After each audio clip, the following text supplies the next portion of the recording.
Hello, everybody. Welcome back to Every Day is Friday 365. Today's guest, Hrag Beko. He's based out of LA. He's a DJ and a music producer who's worked with Toolroom Records and Sony Music. I'm excited to have you on the show. Thanks for having me, man. It's good to be here. Hello, everybody. Yeah, no, let's dive into the world of music. Let's make this a lot of fun, and I got a lot of great questions lined up for you. For the listeners who may not be familiar with your line of work yet, can you give us a quick rundown of what you do and what you do and how you do it? Absolutely. Again, my name is Hrag Beko. I'm a DJ music producer based off of LA and Los Angeles. Been producing and DJing for more than 12 years now, and it's been a great ride for sure. A lot of obstacles, up and downs, but definitely a lot of fun and great memories. Started as a local bar DJ in LA, hopping around from one club to another bar, and then just getting lost in the nightlife during the EDM boom. And then a few years after that, I decided to get into music production. And since then, it's just been phenomenal, um, crafting the art and making it better by the day. And then it just opened a lot of great doors and so many opportunities. And then eventually, again, releasing music on labels like, and again, Toolroom Records, Sony Music, Adesso, and many others. But yeah, definitely it's been fantastic and still going. Not planning to stop anytime soon. But yeah, that's a little bit about me. No, you have a really cool line of work. When did you first fall in love with music? From my young days, music has been part of me in the family. I used to sing when I was a kid. So that's been like a highlight. And then I had a few DJ friends in LA back in 2009 and 10, and I used to go to their shows and just, support them, be part of the fun. And then after a few times, it was at that point I was like, you know what? I think I can do this too, and I want to do this. And that's how it all started. But yeah, music's been part of me, since my young days for sure. I was gonna say, do you still sing to this day? Do you want to drop a couple bars? I don't do much of singing anymore, only in the shower and in the car. But other than that, no, I decided to shift that towards like production and DJing. But definitely, sometimes I do like hook lines for some of my songs, like few of my songs, the vocal on it, which is a hook basically. It's me. So I've done that part. So just small stuff, but mostly it's in the car and in the shower. Feels good. That's cool. How you put your little bit of you in your music like that. Yeah, absolutely. I love it, and it's so great. Just when the creativity comes and you have the idea in your head, sometimes it's easy. You can just put it out, and right now it's so advanced out there with all this AI tools and availability. You can craft and pick so many different sounds, and you can polish it well, and it works well. Sometimes you don't really need to go to a professional, singer or vocalist to get something done if it's something small, but those could happen too for sure. And it's always better, when you have a pro singing on something much on a bigger scale for sure. Yeah, how many listeners do you have on Spotify? I think right now we're streaming about like 31, 35,000. It's around there. So definitely it's gotten better and better by the day. So, and it's a great platform that, I keep a very close eye on. I have a team as well that works on that. So we want to make sure, we keep the numbers there and basically market it well and put it out there. And definitely that's where we're laying right now, around the 30. Yeah, I want to dive into the music, the feeling of music. Do you feel like every beat tells a story? Absolutely, man. I mean, every beat tells a story for sure. Every song tells a story. And that's something, I try to incorporate on my sound. I try to bring in something that either it's, unique to me or from a cultural background as well. I have a few of my songs that, the melodies that I have in there are, my background is Armenian. So I've brought like old folk Armenian melodies and whatnot and, kind of mixed it in house music. So just to tell a story, which I love that. And I think every song should, every melody should. And it's great. You want to share that with your listeners and make sure you're telling a story. Yeah, no, that's a powerful way to let your audience connect with your story. Absolutely, absolutely, for sure. And it makes a difference, especially when the song has a story behind it too, how it came to happen, how you put it together and where's the melody from if you have something in there or the hook, the vocal, something. It's a great story that you want to share with every song you put out there. Yeah, with you being a producer, what's a sound that you heard in nature or just in everyday life that you loved to sample in on one of your tracks? I would say recently I sampled a bird chirping sound. So I recorded that and I just messed around with it and it needed a lot of polishing for sure, my DAW, but definitely, just recorded that and then dumped it in my DAW and then just worked around it and it fit well in the song. So it's pretty cool. And I try to do that as much as possible. If I hear something unique that I'm like, you know what, maybe this can work or just sample it, twist it, give a touch and do all that. But definitely that's the latest thing that I did. No, that's super creative. I mean, that's a cool way to make a sound in your music. It's, a little Yes, bit different than most. absolutely. Absolutely. I mean, there's so many ways you can go about it and so many cool sounds that you can hear, in your day life or something random that you're like, huh, let me record that recording and see what I can do with it. Yeah, I did that with my uncle called me in the morning and he was singing me good morning, good morning, good morning, and I posted that one of my reels I posted and it actually hit off pretty good, just a little Yeah. recording. I mean, you never know when a sound or some music's going to be played in your way and you can just put it on a track or something like that. Now, for the listeners, if your music had like a personality behind it, what kind of personality would it have? Personality wise, I would say, what kind of personality I would say my music has. A lot of resilience, I would say maybe. It's resilient. It's definitely deep too. A lot of emotional, I like to have emotions in my songs. I think it's very important, whether it's the vocal, whether it's the bass or the melody, to bring in all that kind of mix, but resilience and just that kind of characteristic to it, embracing tough and then just sharing that with the audience. Yeah, music is a feeling of sound, what it sounds like, you know? Like, feeling is what sounds like. Music is what feeling sounds like, you know what I mean? Absolutely. And that's what you want to deliver to your audience when they hear, wait a second, that's a Hrag Beko sound, that's a Tiesto sound, or that's a, Afrojack sound. So, you want to have that. So, and that's basically how I try to incorporate that in all my tracks and kind of put it out there. But most of them, yeah, a lot of emotional resilience to it. So definitely. And that punchy bass and kick. Yeah, with you being the DJ, you create the vibe. Yes, 100%, 100%. I mean, your audience when you're playing too, man, you have to bring the vibe and then, you want to get the audience, and then sometimes it might be that one vocal, it might be that one bass, and then next thing you know, you have your crowd's attention, your audience's attention, and they're like, wait a second, and then they dive into it, and that's a great feeling, when you have your audience and crowd engaged, and that just keeps you going and going and going, and you want to give more for sure. Yeah, your journey in music is really inspiring. What inspired you to be a DJ and a producer? So inspiration wise, I would say, the nightlife in LA for sure. That was an inspiration. I had so much fun in my, you know, very early 20s when I first started clubbing and going out. And then I had a couple of DJ friends who at that time, I'm talking like 2009, 2010.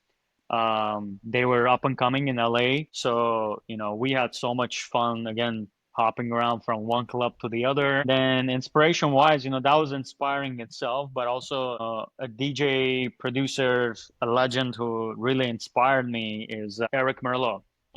God bless his soul. He was an inspiration that got me thinking about this and wanting to get involved and do it. Yeah, his DJing skills, his performance really inspired me a lot. I used to not miss one Eric Morello show, and every time he came to LA and played, and it just is fascinating just to watch him up there DJing and mixing and doing live mashups, all that stuff. So that was a lot, and I'm like, you know what?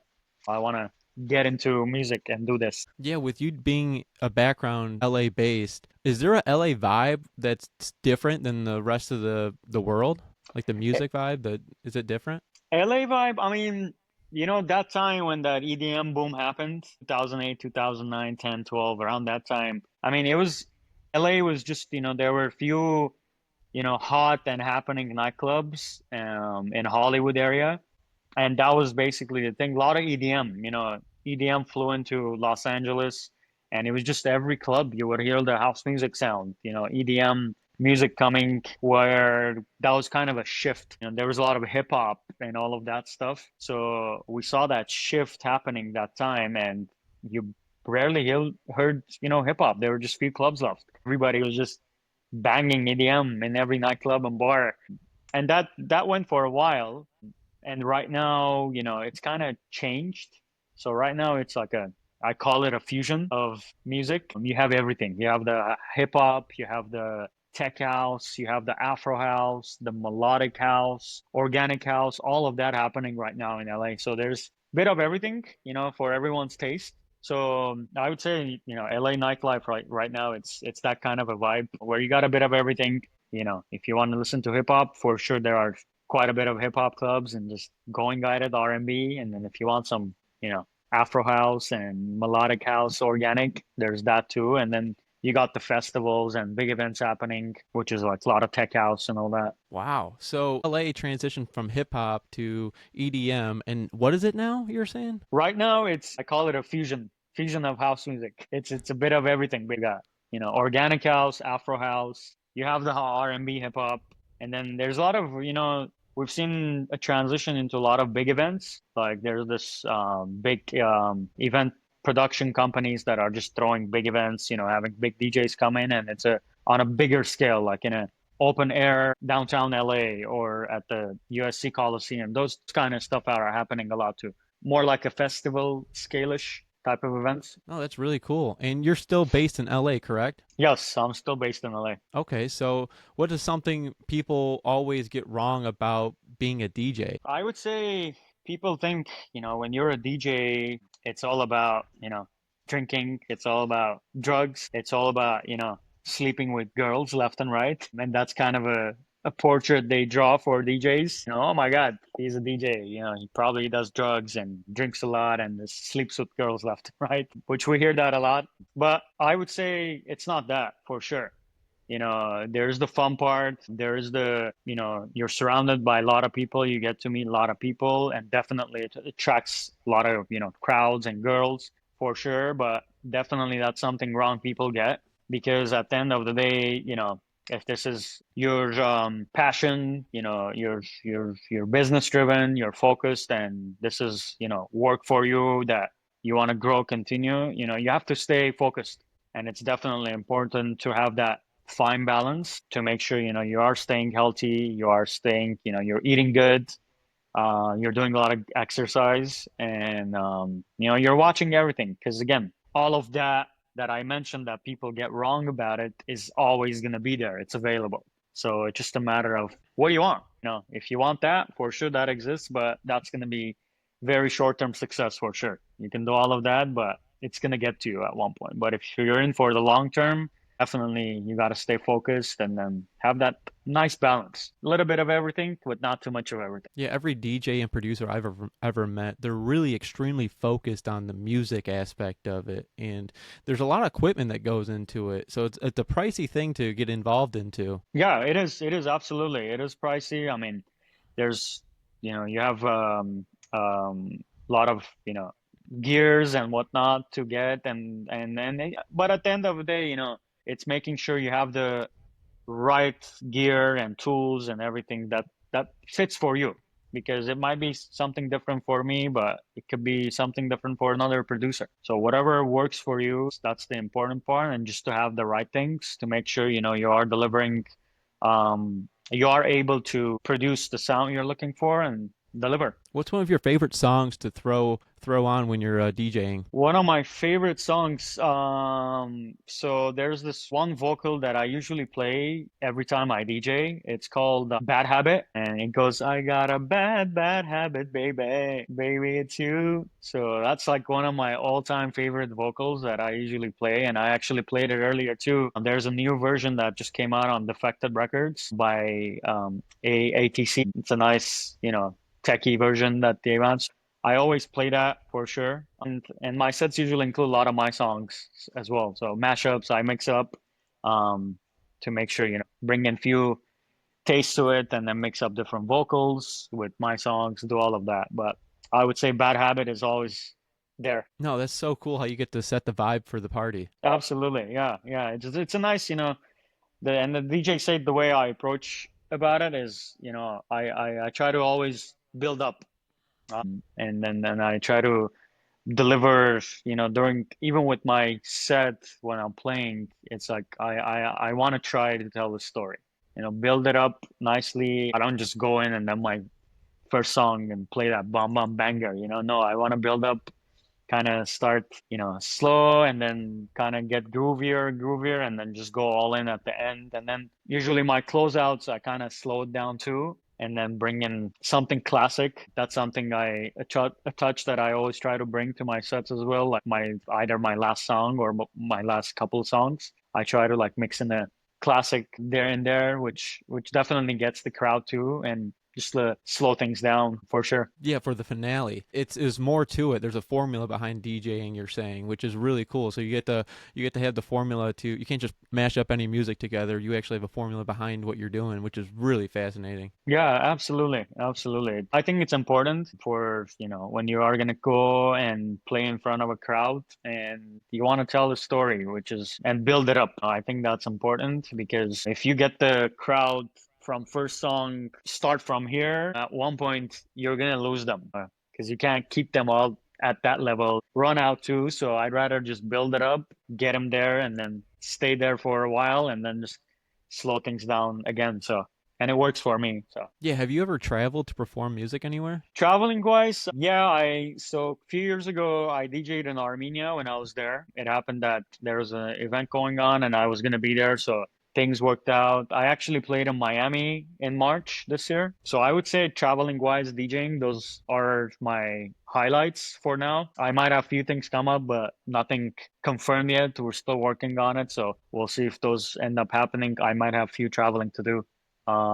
So we'll see. Yeah, with you being a world traveling DJ, it sounds like. How different is the audience around the world? It's a bit different, which in the sense of, I would say songs maybe. When you go some parts of the world, the newest trend that you might feel like, it's happening in your city, you don't see that happening in those areas. They might be like little bit behind or they still haven't caught up to this new genre or era of house that's going on, so that's something you encounter, but also depends again where you're going and what it is. I mean, for example, in Miami you don't have that problem because Miami is again another hub for music. There's a lot of art, culture and music happening in Miami and they're always up to the trend. In Armenia it was a little bit different, playing a lot of, my sound is very European tech house. It's that style. So you don't encounter that over there. So, and it's always a, test and trial type of a thing. You go in having, an idea of what you want to play, and then you start playing that, and then you kind of start reading the crowd. They're like, okay, maybe I got to tweak things. I got to change things. And then that's another think as a DJ, I think it's very important to pay attention to because you go in with like, okay, I have this playlist in mind and I'm gonna start this and then kind of build it up and do this. But then sometimes that can not work. So it's very important for you to know like where and when and what song to bring in that you might not even thought of including it in your set, and then just throw that in your set where it's going to get the crowd going and you're going to get their attention. So, and you can, a lot of that happens based on where you are and where you're going. So, because again, tech house is some areas of the world when you go, it's not as popular or as passionate, I say they are about it, So, but you counter some of those. Yeah, having a game plan going into anything is always the best game plan. Yeah, 100%, 100%. Yeah, with that being said, what's been the biggest challenge you faced in your music career? Biggest challenge, I would say, building resilience and embracing a lot of doors closing in your face, which I think, a lot of music producers and artists face that and it happens. So that's a big challenge I encountered, and it still happens, to me and some other artists, DJ friends too, that I know. That's been, I would say, the biggest challenge. Other than that, it's been overall a ride. Definitely, it's been a lot of hard work, a lot of overnight, sleepless nights, learning, reading, watching videos on production and how to do things and testing, trials, all of that. But the hardest part is kind of building that resilience because, when you get that email, when you hear that no, it's very important not to take it personal or get lost in it or get too emotional about it. And you can say, okay, maybe it's not for you. Thank you very much. Next, let's move on. And that's something I built resilience to, which I think is important because sometimes it can demotivate you. It turns you off. So, and it's important you build that mindset towards that no is gonna push you more, okay, you said no, but I'm gonna keep going, Yeah, and then one door then closes, another one will open. 100%, man, 100%. And then when that door opens and good things happen, that door is gonna come back to you for sure. So you got to be patient, and but definitely I would say that's the biggest challenge I've encountered and faced. Now, is it pretty competitive being a DJ in LA and Miami? It is 100%. And at the same time, I mean, depends what you want to be. You do want to be a local DJ, a bar DJ, which I think is something that everybody, majority, will start there at one point. I mean, I was there too, but I think it's also important not to get stuck there. You got to kind of keep going, and it depends. Some people might be satisfied with that, and some people, might want to grow and do bigger things. So it depends what you're looking for. There's a niche for everyone, and a boundary and a bar for everybody. But definitely, yeah, there's so many DJs, man, in LA and in Miami. I think everywhere around the world because it's easy these days. Equipment's available, so many different equipments. Affordable prices. It's not like 10, 15 years ago where things were limited, expensive, not as affordable as it is right now. So, but yeah, definitely it's competitive. There's so many DJs left and right. So Yeah, no, that's very impressive. Is it so it's very competitive, it sounds like. What's the best place you ever DJ'd at? What's your favorite place you ever DJ'd? my favorite place that I DJ'd, let's see. I mean, there's few, but definitely sound wise, there's this place called Sutra in Orange County,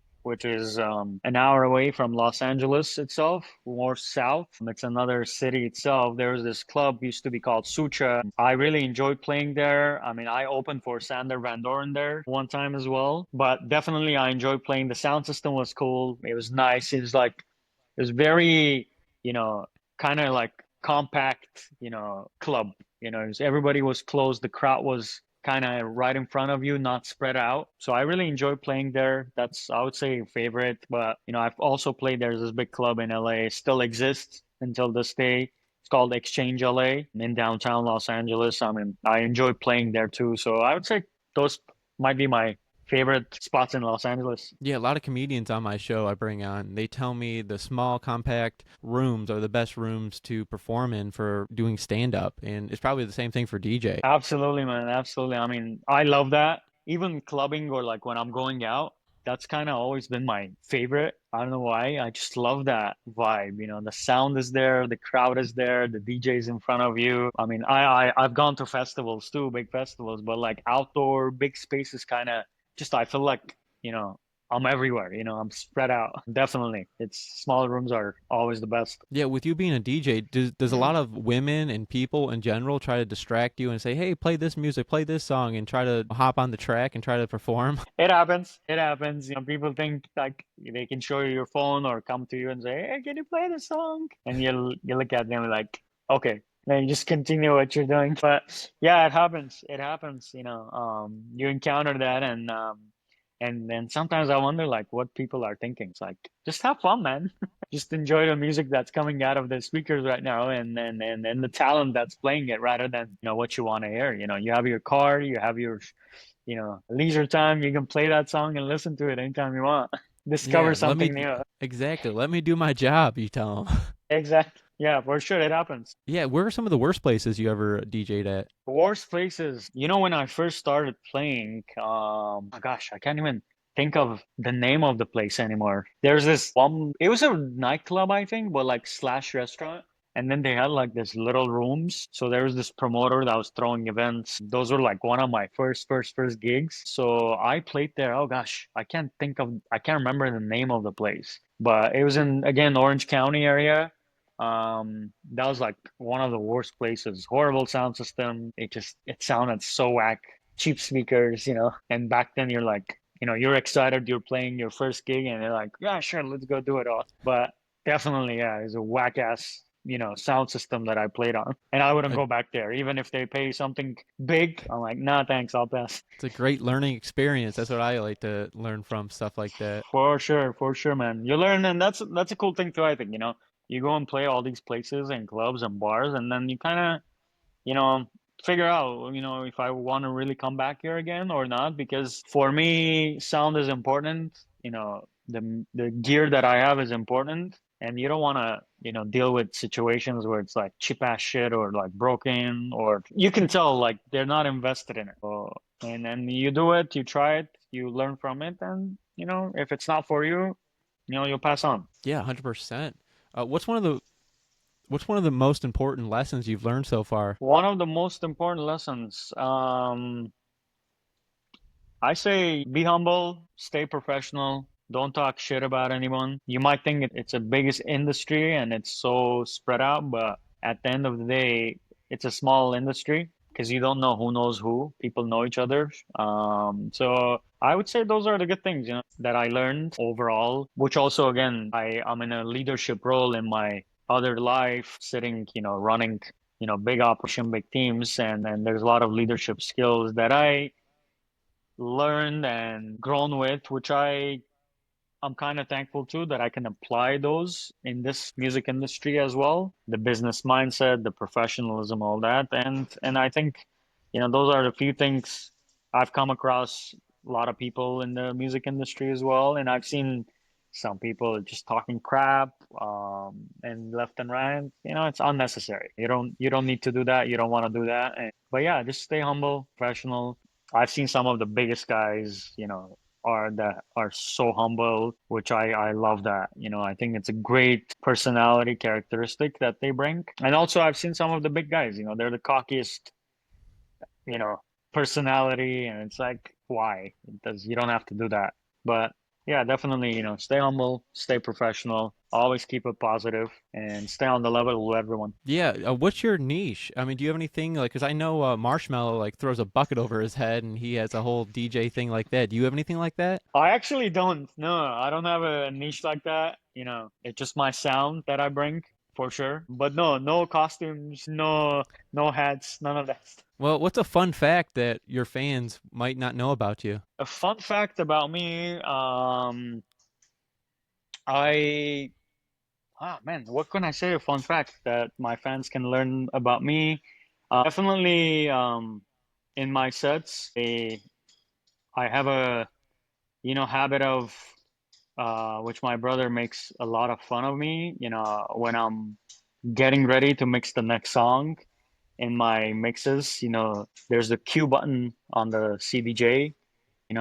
Sometimes I overuse that cue button too many times that it's like my brother's like, what's next? Like you keep, your finger gets stuck on it. And that's something I think I've made it a, habit of. Sometimes I do it without even realizing, and my finger just on the cue button going and going and going, and like my other hand is up. And I'm like, sometimes I'm like, shit, what's going on? Take that, stop doing that. So I do that a lot. Another fun fact, definitely clubbing wise, that's a fun fact about me. I go out a lot. I have a lot of fun. I do that a lot still. Not as crazy as I used to get, but definitely I love to have fun. I do a lot of that. Another fun fact is I do hot yoga, a lot of workout in hot yoga. That's something, fun I enjoy. and I do it a lot. 4 or 5 times a week, I'm involved in that, which I enjoy a lot of it. It's so much fun, so meditating. But yes, those are some of the things. Yeah, hot yoga probably keeps you in great shape. Yeah, man, 100%. It's amazing, and it's so cool. The class that I do, it's actually full on workout.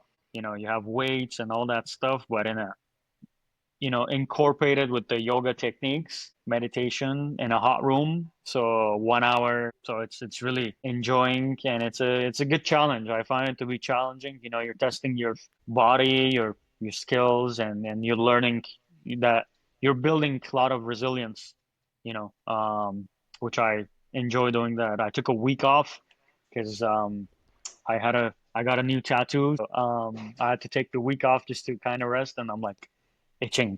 It's like, I was supposed to go back yesterday, but my tattoo artist is like, yeah, just be patient, man. Couple more days, take the whole week. I'm like, okay, fine. What'd you get a tattoo of? I got a tattoo. This is my second tattoo that I got. I did it last week. It's a Polynesian tribal art. There's a lot of, leadership, resiliency, growth, a lot of messages like that. Eternity. This is the Armenian eternity sign that I added. So yeah, it's a 3 hour session. I've still there's more work to do in a month, but yeah, 3 hour painful ass session, man. Oh, I believe it. I love how you use the hot yoga. I mean, that kind of transitions to being a DJ as well. Because I mean, in a hot atmosphere, being a DJ, I mean, that's a good thing to be in both of them, being in hot yoga and being a DJ. I mean, that kind of is a good. That's good for both. Yes, 100%. It's really cool. It clears my mind. I'm giving my body, an opportunity to stay healthy as well, and I really enjoy. And also, sometimes, I played actually DJ'd live during those hot yoga sessions classes. We did it a couple of times already. Full on gear, you come work out 1 hour, and then there's a live DJ playing, which is super fun. Super creative. That's really Yeah, cool. yeah, it was just really cool. We're kind of talking about it, and then we're like, you know what, let's try it. And we put it out there, and it's so much fun. And then we did it again. So we're gonna have probably a few more happening this year. Plan them out. Yeah, I mean, being a DJ, you set the vibe. And when you're DJing, can you unpack this for me? So you're playing a song, and then you're always thinking about what the next song is going to be, correct? And then what's the next song after that to set the vibe? Absolutely, absolutely. I mean, going into your set, you kind of have an idea. I prep my sets. I like to have an idea what direction I'm going. But there has been times too where I've gone in, and I have no idea what I'm gonna play, and it's like let the Feed off vibe, the let the crowd. crowd feed off the crowd exactly, and then just go with it. So that has happened too, and sometimes those turn out to be the best, the most badass sets ever. So, and then I like that. But majority of the time, I like to plan. I like to have an idea and a direction that I'm gonna go. But again, if you encounter a situation like that, like I was saying earlier, where the crowd is not feeling it, and then you start noticing that and reading that, it's also important to know where you can switch, what direction you're gonna go to get the crowd back in the music and get them engaged. Yeah, all it takes sometimes is one person to get engaged, and then the masses follow. Yes, yeah, absolutely. And then and it could be that, again, that one song, that one vocal, that one melody, and it's important to read the crowd and know if you see that happening, to also have an idea, okay, let me throw this in the set, and then for sure it's gonna get the crowd going and get them back in the music. Yeah, what are your goals in the music industry in the next couple of years? Definitely, release more songs. Definitely, grow my portfolio, my profile of releasing music, which I have a few lined up this year and more. Kind of open, more doors with other bigger record labels. That's definitely my goal. And then something I'm really, focusing on this year as well is to kind of do more of like pop-up event things in Los Angeles. So working on that, trying to find the right venues. We have a few talking with, I did a set earlier today, but definitely a lot of production, release more music and see where that takes me. Definitely, taking it one step at a time, but those are the priorities for sure. Keep on, I've been releasing a lot of music lately, and I think I need to take a damn break from producing and just kind of start, focusing on, getting those records out, because it's like you get stuck in production and then you produce, but it's also important to put the music out. So I think I got to take a break and start focusing on connecting with record labels and getting them signed and releasing that music. So for sure, that's a main focus, priority number one. Yeah, are there any new releases that we should be looking out for? Yeah, I have a release coming up actually next month, which is a collaboration with a fellow producer that we were both in the same class on Toolroom Academy. So we worked on a song together, which came out pretty good. So that's going to come out next month in June on Data Transmission. And then I have another one coming out in July, that is more, that's a little bit of different, something I also did. I kind of wanted to, you know, expand my boundaries when it came to production and test some different sounds and things, genres. So I did an Afro House track. So that's coming out as well in July. So I have those two lined up for now, and then I have a few more that, has been an attraction of record labels. We're just figuring out the dates to make sure it's making sense and it's not going to overlap with others releases as well. So, but those two for sure confirmed lineup in the next few months. Yeah, how do you plan to evolve your sound in the future? Definitely, stay open-minded. That's key, I think, to evolve. And I like that. I like to bring in different sounds, different. Sometimes I sit there and think like, how can I combine two different genres together and make something out of it. And I just sit there and say, this doesn't necessarily this have to be like, let's say, a deep house track or Afro house track. Why not tech Afro? Why not tech deep? That kind of stuff. So, and I like trying those. And that's been kind of one thing this year from the beginning of the year. I've been much more open to it, and I'm like challenging myself and just pushing the boundary. I'm like, you know what? Let's try this. Why not? And but definitely you got to stay open-minded. You got to be open. You don't want to get stuck in one place. Especially right now, there's so much music out there. I mean, on a daily basis, so much music is being put out there, and like it's crazy, online platforms availability. So, and it's changing, it's evolving. The sound is evolving. Genres are changing. So it's really important to be open-minded, but I definitely will always stick to my roots of tech house. That's me. That's never going to change, but definitely add a few other flavors to that tech house base where it's just going to make it unique. You got to make it unique, and you always got to keep your music fresh. Absolutely, absolutely. I really want to ask you, what kind of legacy do you hope to leave in the music industry? Definitely, something positive, something unique for people to say when they hear my sound, my music, for them to say, look, this guy brought out something unique, a kind of mixing his background, mixing his culture, mixing old folk songs and keeping his culture, involved in his music. So definitely that's something I want to bring to leave as a legacy. And yeah, all positive, but definitely that there's so much ideas that I have in mind that I definitely want to try, incorporating it in my sound and my tech house genre, which is again a lot of, there's so much good Armenian music out there, like old Armenian music that has the potential to, do something with it, bring it out, make sure people hear that, make sure people get to learn more about it, and be wondering, keep them curious. Oh my God, what's that? So they can, look into it more and learn more and then figure out what it is. So yeah, that's the legacy I would say I want to leave behind. No, that's really cool. And any advice for an aspiring DJ or producer out there? Yeah, for sure. I mean, I would say, find your sound, find your niche, and don't follow trends. Trends die. Trends are short term. So definitely, make sure you find your personality. Your music, your sound definitely needs to fit in with your personality, and that's something, you want to do, you want to put out there. So that will be my advice, and be patient. Definitely, you need a lot of patience in this game because again, so much competition, so many sounds out there, and be open to network. Make friends, network with people, get to know people, and definitely stay humble. That's important because people pay attention to that. People look out for that. And at the end of the day, if you're in this for the long run, you want to build long-term relationships rather than short-term success. Yeah, I would say definitely that, but find your niche, find your sound, don't follow trends, make sure it fits your personality, whatever you want to release and put out there. Like, for example, I listen to a lot of deep house, organic house, and I love it. I love dancing to it. I love even going to events like that, like Sebastian Leisure, Nico De Andrea, Roy Rosenfold. It's a lot of organic house on the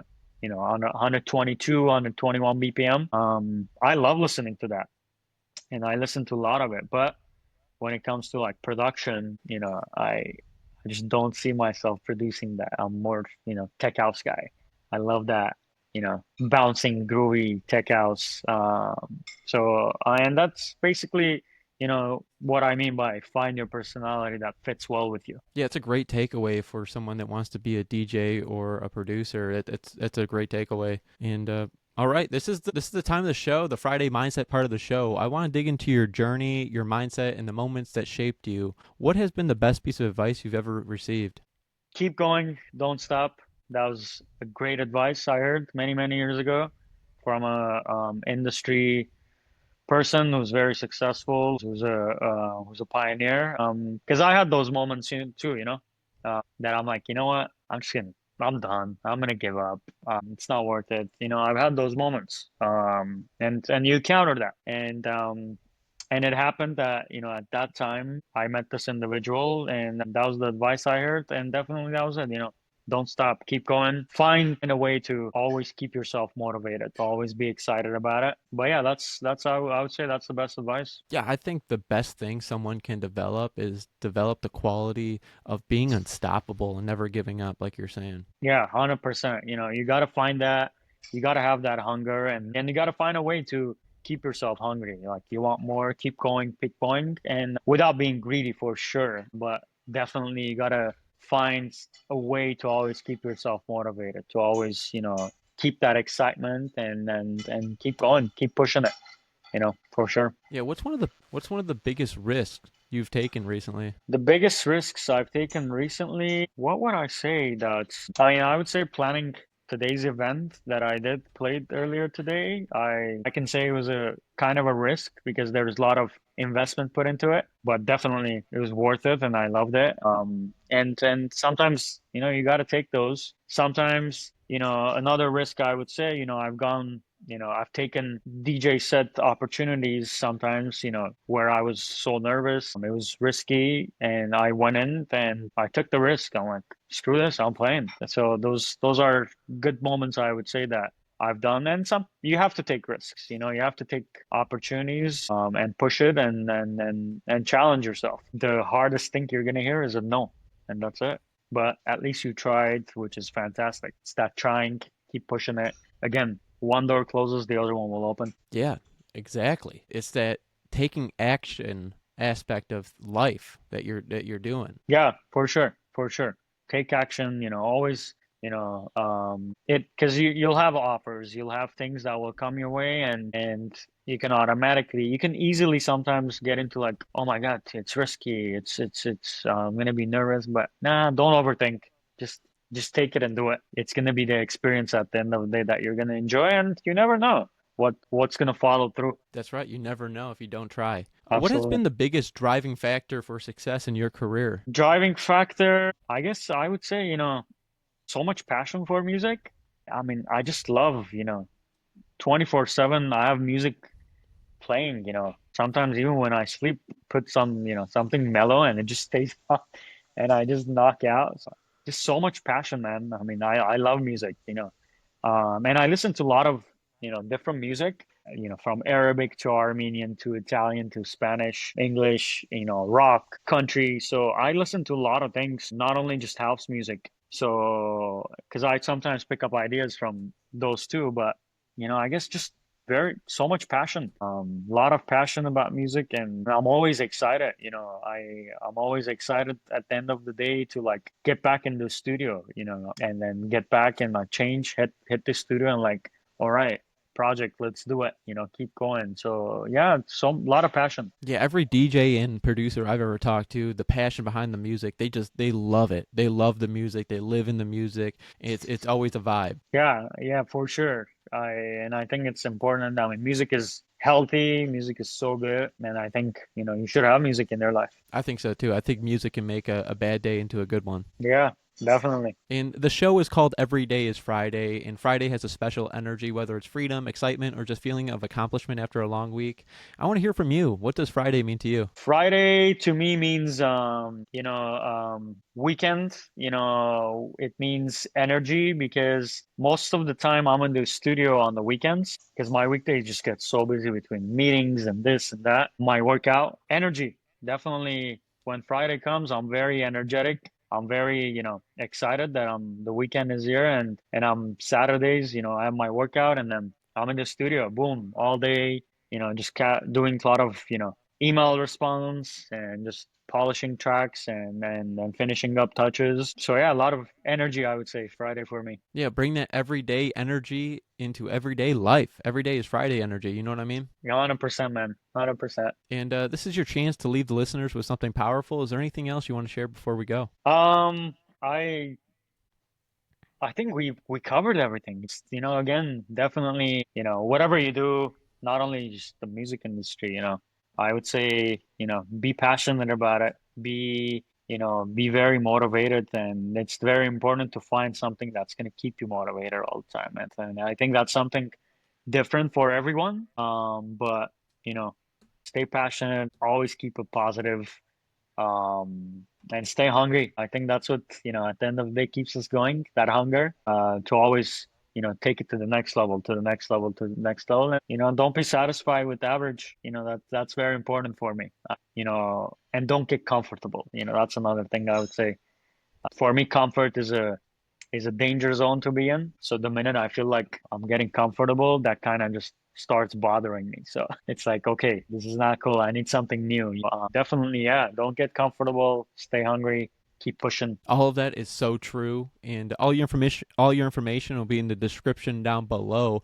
But I want to make sure that people know where to find you and support your work. Where can people follow and support? Yeah, absolutely. I mean, you can follow Hrag Beko Music on social media, Instagram, Facebook, Twitter. I'm also on Spotify, SoundCloud, Hrag Beko Music, and even Apple Music. You can find me there. But yeah, definitely stay up to date with what to come in Hrag Beko's journey. And you can find me on those social media pages. Every listener out there, go check out the link down below and go check out his page and all his music and everything he's going towards. And I appreciate you being here, and thank you for sharing your stories and experiences with us. For sure, man. Thank you so much for having me, Matthew. It's awesome to be here, and I'm finally glad we made this happen. I know we've been working on it, but it's awesome that we put it together. Appreciate it. No, lots of fun. And to the listeners, stay tuned for more amazing stories on Every Day is Friday Podcast 365. If you enjoyed this, make sure to follow, share, and keep that every day is mindset going. Stay inspired and make every day feel like Friday. Until next time, everybody. Peace.